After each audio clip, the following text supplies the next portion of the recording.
Maayong gabi! Magandang gabi sa inyong lahat! Sa mga hindi pa nakakakilala sa akin, ako si Veronica Kitty Duterte, bunsong anak ni Pangulong Rodrigo Roa Duterte!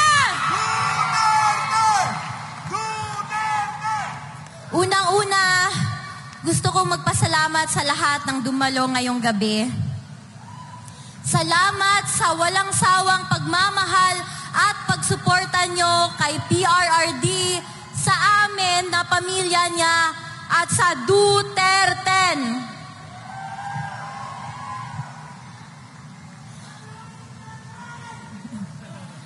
Nag-usap kami ni Dada Rudy ko kahapon.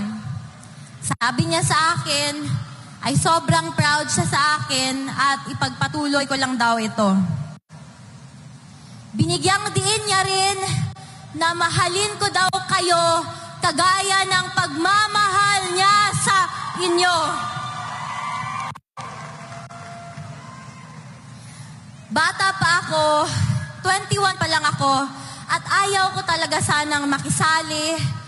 Pero namulat ang aking mata at naintindihan ko ang mga prinsipyo at paninindigan na ipinaglalaban ni Tatay Digong.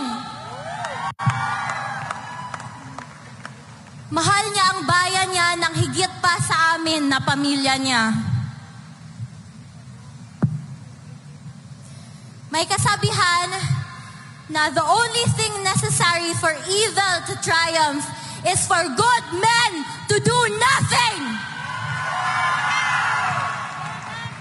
Ito ang nangyayari sa Pilipinas ngayon.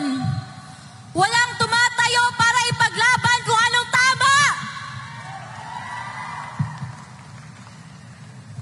Mga kababayan, mga kabataan, magboto tayo ng tama. Magboto tayo ng may puso para sa pagserbisyo ngayong eleksyon sa May 12, 2025.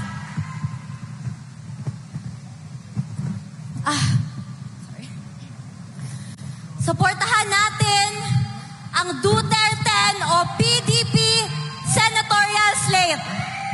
Huwag natin silang kalimutan, mga kababayan.